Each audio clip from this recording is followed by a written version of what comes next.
Hi, I'm Marky. And I'm Andrew. And this is the Happy Everly After podcast. Hello, and welcome to the Happy Everly After podcast.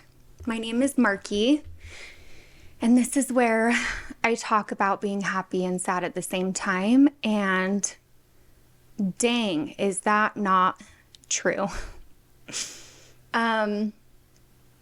Today I'm going to be talking about my fourth ketamine treatment, and it was a little different, and I'll go into more detail about that, but it's been a hard week, and I'll explain it all, but I'll be real. Like, I'm going to be completely real. I've had a couple things happen in the last, months, sure, but the last couple weeks especially, that have been really hard. And it's not even really a public thing where I'm like, oh my gosh, this happened to me, and this is what I'm going through. These are things internally that I'm dealing with, and also I'm doing ketamine treatments. So I don't know if they're related at all, but a couple things have happened in this last couple weeks, and it has made me really low. And I'm notorious for having lows. That's literally what Drew and I call them. It's babe, I'm kind of low today. Just please be sweet with me. That's a sentence that I'll say to Drew. And honestly, he can say the same thing to me, and I'll be like, okay, I can sense that you're on a low. I just love him so much. Okay, so should I talk about it in sequence of the order? Okay, we'll do that. So the first thing that happened is there's been a friendship shift with my friends, and that has been really hard.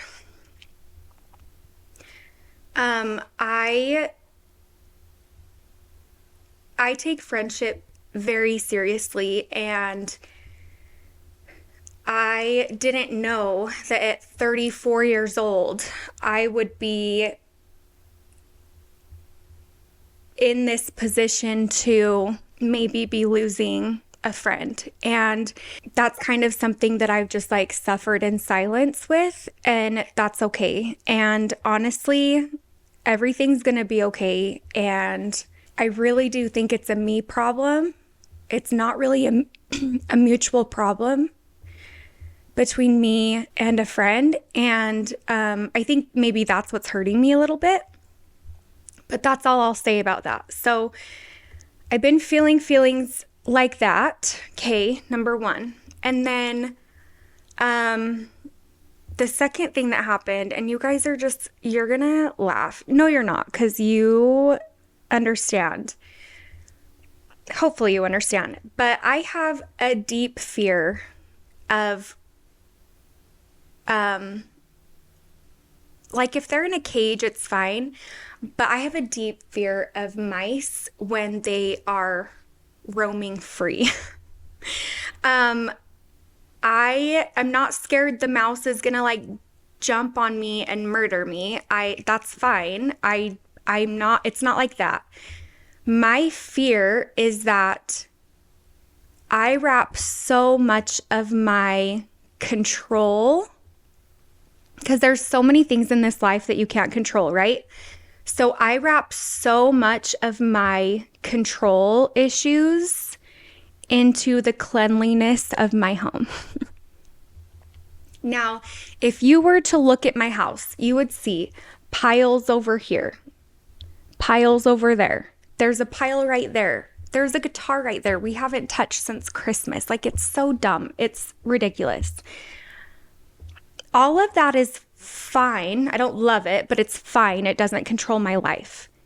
What I do struggle with is germs and cleanliness. So I live in a house full of boys. If there's freaking pee, on the the outer skirt of the toilet when there's like that little knob thing there and there's just like a pile of pee there. I will never understand that. I will never understand that. And because I'm not a man and because I'm not a creep sitting in the bathroom watching my kids pee, I will never understand that pile of urine. But for some reason, it's crusty and gross every day and I have to clean it. I don't like germs in my house. I don't like, I don't like handprints on my walls. To me, that's just, I really struggle. So when people say, oh, you suffer from depression and anxiety, I'm like, yeah, like I suffer from depression. Mainly my anxiety, like I kind of like my anxiety because my anxiety and my OCD helps me keep my home clean and disinfected. Anyways, I was deep cleaning my freaking sink the other day, like hardcore cleaning it. You know, like when you get a lemon and you like get the lemon on the sides. If you don't know that trick, ask me. I was deep cleaning my sink and then I went to run the disposal. I opened up the thing and I went to turn on the disposal and there was a mouse in a trap, dead. So going back to, we had like made salmon or like something. I wasn't there. I was like, I forgot where I was, but Drew had made like shrimp or salmon or something. And I was out, I went to dinner with someone and it makes me want to throw up. You guys are seeing firsthand like how this like affects me, but I am not okay with a mouse in my house. Like it makes me spiral. The last time there was a mouse in my house, I'm pretty sure Drew and I talked about it on another episode back when he helped me host at the beginning of the podcast, but my anxiety was so bad that until he got like all the traps and like, I can't even talk about it. Like literally I want to throw up. Until he got it under control, I went to a hotel. Drew got me a hotel because I am that privileged and I am that, I don't know, mentally ill. I could not be in my house. I could not walk on my own floor. I wanted to burn my house down. This was a couple years ago. With that said, there was like a lot of construction around, like it was new houses at the time. So like everybody was like, it's not even you. It's just like mice or blah, blah, blah. And Drew would be like, mice can fit in a thing that's as big as a pencil eraser. And I'm like, why are you telling me that? Like, I can't do it. I will literally throw up. Okay, so you guys are like, it's just a mouse. Stop talking about the freaking mouse. But I'm letting you know that like I tie so much of my cleanliness home up into knowing that there's a freaking dead mouse under my sink. Oh my gosh.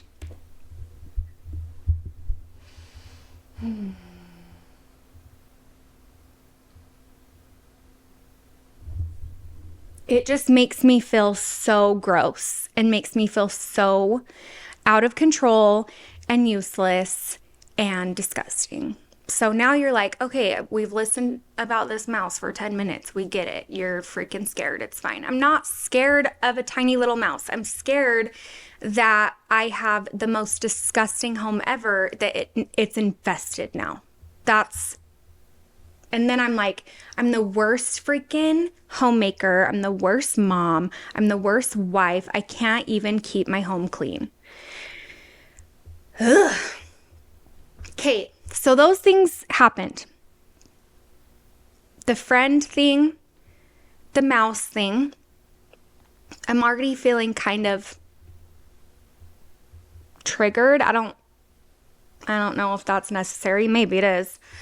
So I'm already feeling those things. Okay. And then the next thing that happens is I have a ketamine treatment. Ketamine. Bling. Please go back and listen to the other episodes of me doing ketamine because it's been a journey, and this was my 4th treatment, and it does evolve a little bit, and this one evolved for I'm doing a thumbs down. Okay, so normally what they do, and I have explained this, you go in, you get your dose in one arm, and then it's a very fast drug, so it wears off really fast. And then a half hour later, they come in, they check on you. They're so nice. They like kind of squeeze on your foot, and they're like, "Hey, Marky, how are you doing? How are you feeling?" And the first 3 treatments, I was like, "I'm doing great. Like, this is cozy and crazy and cool. Like, I'm ready for my other injection." And then they inject another dose into your other arm. So basically, it's an hour long of you tripping balls, but your brain is healing. So like, as long as you're getting the healing effect, I'm like, sweet, like I can freaking come do this all the time. Like, I'm in my cozy blanket, I'm chill. I've actually really enjoyed. People like drugs? What? That's crazy. No, but like, in all seriousness, like I enjoyed the first 3 treatments. The 4th treatment came around, and they do up your dose a tiny bit every single time you go. And I think they do that so that the first time you go into it, you're not just like freaking like, what the heck is going on? Like, duh, like you should start small, right? So being on the 4th treatment out of a series of 6, okay, like I'm trying to do 6 ketamine treatments because that's the recommended like series. So I'm on my 4th treatment, and I'm even telling, the PA and they're freaking awesome, by the way. It's a new therapy. N is in Nancy, EW, a new therapy. And they are great. And they make me feel so comfortable and so loved and so heard and so like, you're important and your mental health is important and you're here for a reason and we're proud of you. They're wonderful. Okay, so this time, I don't know if it was my headspace. I don't know if it was the higher dose. No idea. But for whatever reason, the entire time I had the drug in my system, I felt so unbelievably sad. So unbelievably sad. Not scared. I'm not scared that some big, scary monster ketamine guy is going to jump out at me. That's not what it's like. For some reason, as I'm watching this, I've said it before, but as I'm watching this cinematic show in front of my eyeballs or whatever, of textures and like conveyor belts and the woods and like the reds in my eyes like turn into trees and are, whatever. Like, again, go listen to the other episodes. But this time, for whatever reason, it took me back to a time in my life that I don't remember being miserable in. I don't remember being miserable in this time in my life. I don't want to remember being miserable in that time in my life. I remember rollerblading with friends. I remember freaking like the skateboard ramp that we built on the side of our house. I remember the basketball hoop. I remember how like Santa brought me and my best friend the same gifts so that we could compare and have so much fun. I remember freaking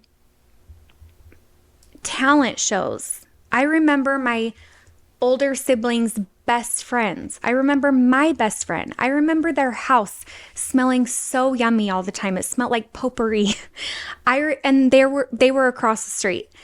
I remember so many good parts of this time in my life.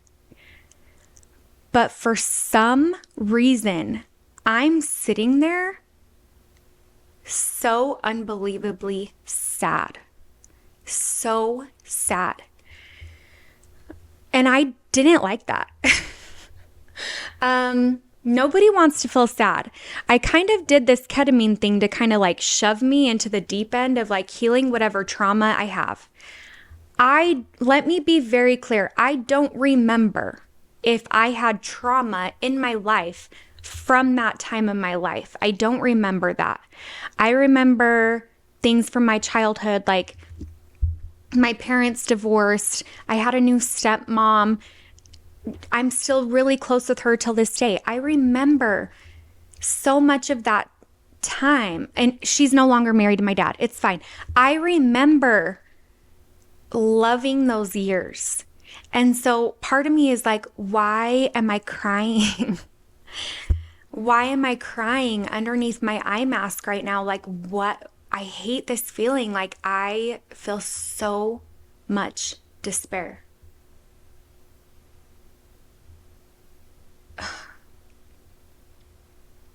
I don't know. Point of the story is after a half hour, like I said, they come in and check on you, and they came in and checked on me, and I said, no. We are not injecting my other arm. I feel so sad. I don't want to tap into that sadness. No way. I do not want to. And call me a freaking wuss. I don't care. But like, I could not do more at that time. So I said, no more. I don't want my second dose. I'm good. I want to let all of this leave my system, come out of it, and basically just like go to work.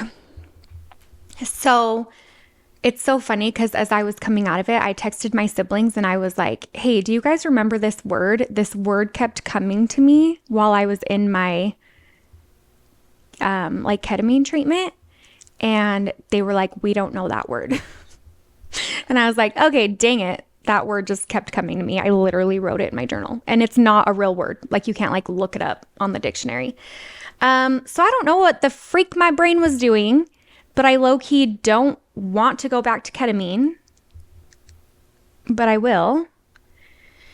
But it was just weird, man. Like, it was just freaking weird. Like, it's like sitting there being like, oh my gosh, I remember that one time we were at Disneyland and it was so magical, but why am I in tears? Because I'm so sad. It's like, it's the epitome of depression. Like, that is depression, is when you feel so much despair, even if you don't feel like you have a reason to feel it. And that's what I'm like going to therapy for. That's what I'm doing ketamine for, is like, what the freak is causing this sadness? I'm so over it. Like, I just want to be myself, and myself is a happy person. So I don't understand, like, what else can I do? Right?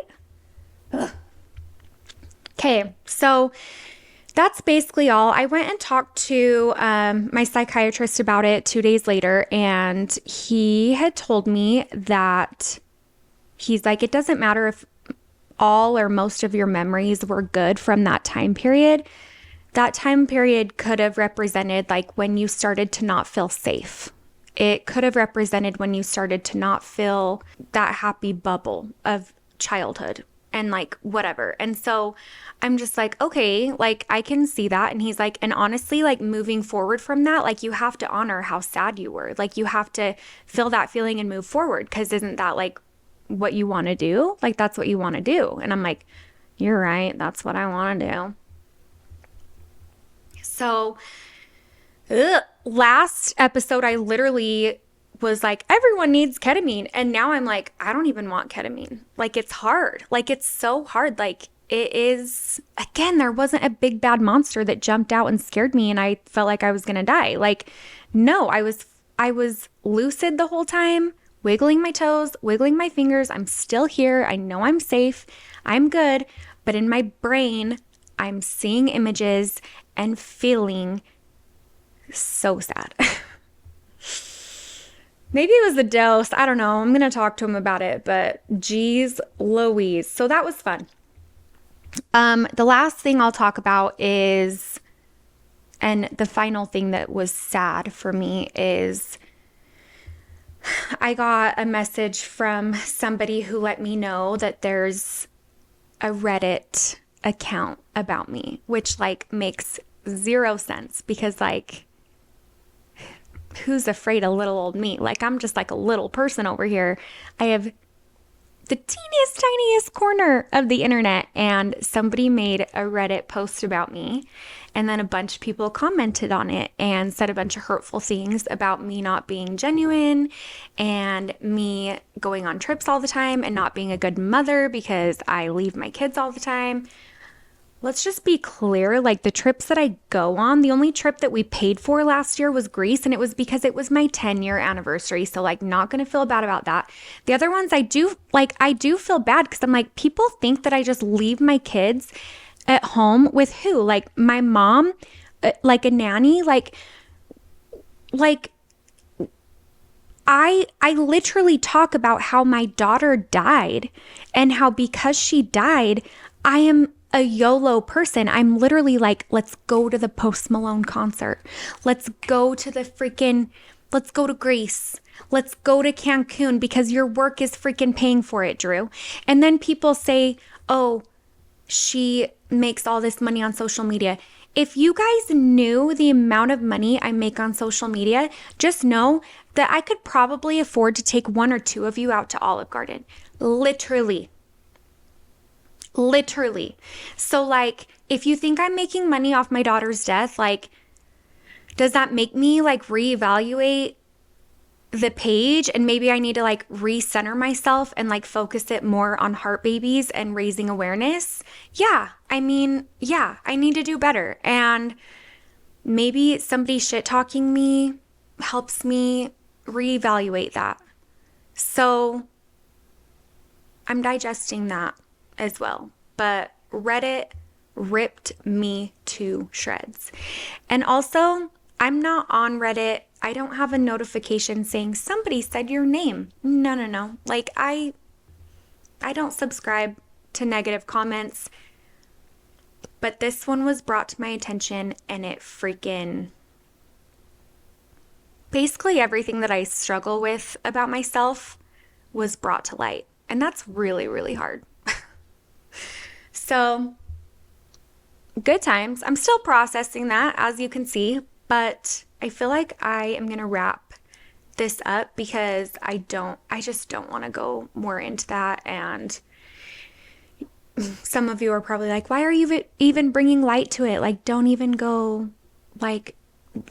read it. But I'm like, it was brought to my attention. Like curiosity killed the cat. Like I have to see what these people are saying, and they're all saying I'm a shitty mom and a shitty person, and I don't even talk about my daughter anymore, and